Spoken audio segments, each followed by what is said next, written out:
আসসালামু আলাইকুম ওয়া রাহমাতুল্লাহ। সুপ্রিয় ইসলামের আলোর দর্শক মণ্ডলী, আশা করি মহান আল্লাহ রাব্বুল আলামিনের অশেষ রহমতে আপনারা সবাই ভালো আছেন।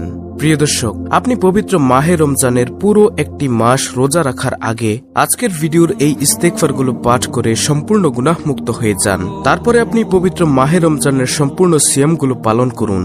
দেখুন, একটি ফসলের ক্ষেতে আপনি যদি আগাছা পরিষ্কার না করে যত ভালোই বীজ বপন করুন না কেন, আপনার ফসল কিন্তু তেমন একটা কার্যকরী ফসল হবে না, ভালো ফসল হবে না।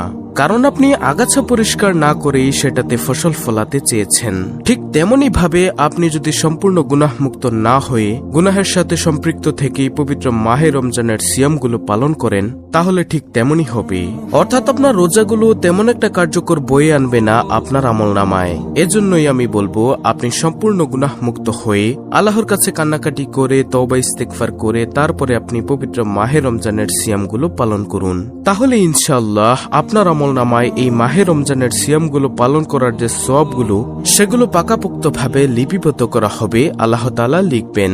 তাই প্রিয় দর্শক, আজকের ভিডিওতে আমি আপনাদেরকে 6টি তওবা ও ইস্তেগফার সম্পর্কে বলবো, যেগুলো আপনি পাঠ করলে ইনশাআল্লাহ আমি গ্যারান্টি সহ বলতে পারি আল্লাহ তাআলা চাইলে আপনার গুনাহগুলো মুহূর্তের মধ্যেই মাফ করে দিবেন।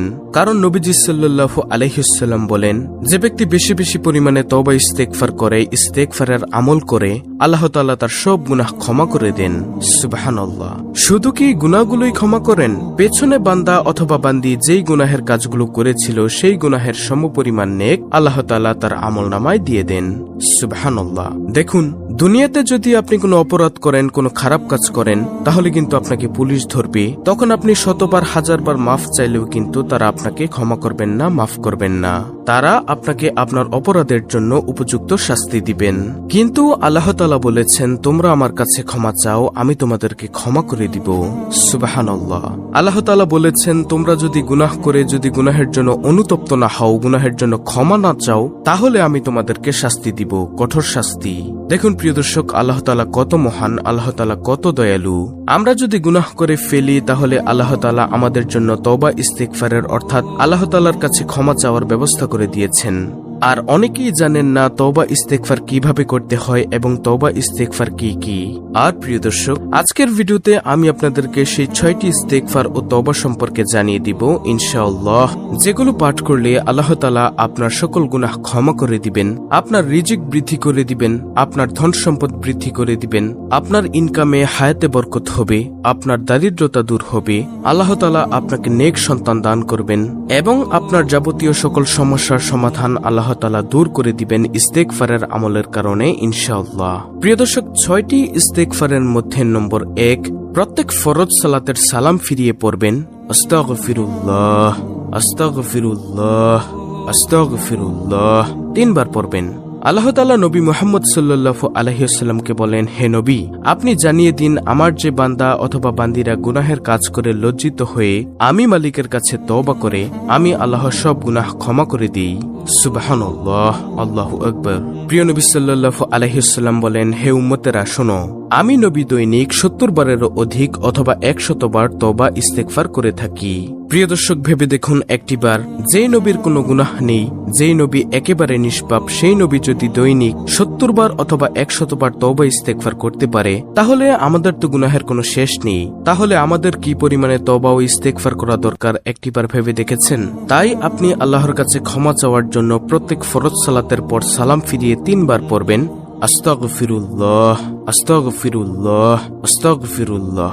এটা হচ্ছে নবীজি সাল্লাল্লাহু আলাইহি ওয়াসাল্লামের সুন্নতি আমল। তারপরে দ্বিতীয় নম্বরে যে ইস্তেগফারটি সব সময় পাঠ করবেন সেটা হলো আস্তাগফিরুল্লাহ রাব্বি মিন কুল্লি যামবি ওয়া আতুবু ইলাইহি লা হাওলা ওয়ালা কুওয়াতা ইল্লা বিল্লাহ। এটা আমরা কম বেশি সবাই পারি। আমি আবার বলছি প্রিয় দর্শক, ভালো করে শুনুন। আস্তাগফিরুল্লাহ রাব্বি মিন কুল্লি যামবি ওয়া আতুবু ইলাইহি লা হাওলা ওয়ালা কুওয়াতা ইল্লা বিল্লাহ। ইনশাআল্লাহ এটা আমরা সব সময় বেশি করে পাঠ করার চেষ্টা করব। নবীজি সাল্লাল্লাহু আলাইহি ওয়াসাল্লাম বলেন, ও উম্মত শুনে রাখো, যে উম্মত বেশি বেশি পরিমাণে ইস্তেগফার পাঠ করে তাকে আল্লাহ তাআলা অনেকগুলো পুরস্কার দেন, আর যেই পুরস্কারের কথা এক ভিডিওতে বলে শেষ করা যাবে না। তাই প্রিয় দর্শক, দ্বিতীয় নম্বরে আমরা এই ইস্তেগফারটিও বেশি বেশি পরিমাণে পাঠ করব ইনশাআল্লাহ।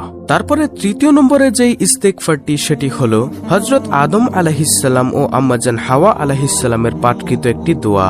এটি আল্লাহ তাআলা এতটাই পছন্দ করেছেন যে পবিত্র কুরআনুল কারীমের একটি আয়াত হিসেবে এটা দিয়ে দিয়েছেন।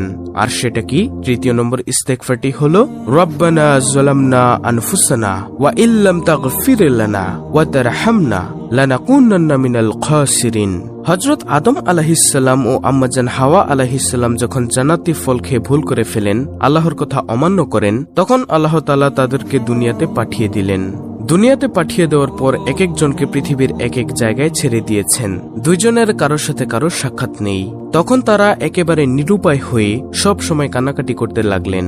তখন আল্লাহ তাআলার দরবারে তারা শুধু একটি ইস্তেগফার করত, সেটা হলো রব্বানা যালামনা আনফুসানা ওয়া ইল্লাম তাগফির লানা ওয়া তারহামনা লানাকুনান্না মিনাল খাসিরিন। এটার কারণে আল্লাহ তাআলা তাদেরকে ক্ষমা করে দিয়েছেন এবং 350 বছর পর তাদেরকে একত্রিত করে দিয়েছেন। আল্লাহু আকবার। এটি পবিত্র কুরআনুল কারীমের মধ্যে একটি আয়াত নিদর্শন স্বরূপ হিসেবে দিয়ে দিয়েছেন আল্লাহ তাআলা। আল্লাহ তাআলার কাছে এটি এতটাই পছন্দ হয়েছে যে আল্লাহ তাআলা আমাদের জন্য এটা দিয়ে দিয়েছেন পবিত্র কুরআনুল কারীমে। তাই আল্লাহর কাছে ক্ষমা পেতে হলে এই ইস্তেগফারটি আমরা প্রতিনিয়ত পাঠ করব ইনশাআল্লাহ। চতুর্থ নম্বরে যে ইস্তেগফারটি সেটি হলো আস্তাগফিরুল্লাহাল্লাযী লা ইলাহা ইল্লা হুয়াল হাইয়ুল কাইয়্যুম ওয়া আতুবু ইলাইহি।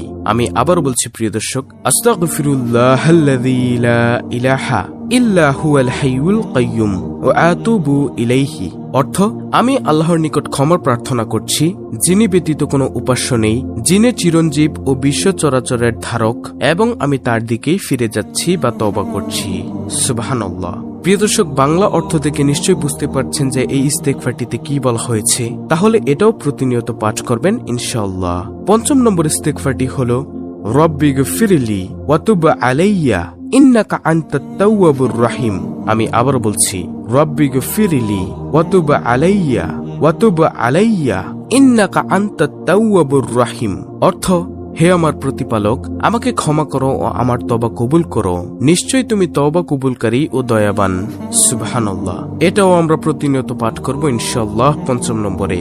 তারপর প্রিয় দর্শক, 6টি ইস্তেগফারের মধ্যে সর্বশেষ 6 নম্বর ইস্তেগফারটি হলো সাইয়্যিদুল ইস্তেগফার।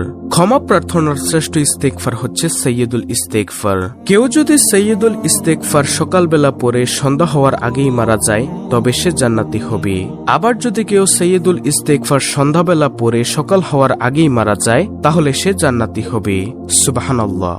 আর প্রিয় দর্শক, সেই সাইয়্যিদুল ইস্তেগফারটি হলো আল্লাহুম্মা আনতা রাব্বি লা ইলাহা ইল্লা আনতা খলাকতানি ওয়া আনা আবদুকা ওয়া আনা আলা আহদিকা ওয়া ওয়াদিকা মাসতাতু আউযু বিকা মিন শাররি মা সানাতু আবুউ লাকা বিনি'মাতিকা আলাইয়া ওয়া আবুউ লাকা বিযামবি ফাগফিরলি ফাইন্নাহু লা ইয়াগফিরুয যুনুবা ইল্লা আনতা।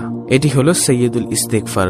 দর্শক, ভিডিওতে আমি যে ইস্তেগফারগুলো বলে দিয়েছি সেগুলো আপনারা প্রতিনিয়ত পাঠ করবেন ইনশাআল্লাহ। আল্লাহ তাআলা আপনার সকল মনের আশা পূরণ করবেন এবং আপনার সকল গুনাহ মাফ করে দিবেন।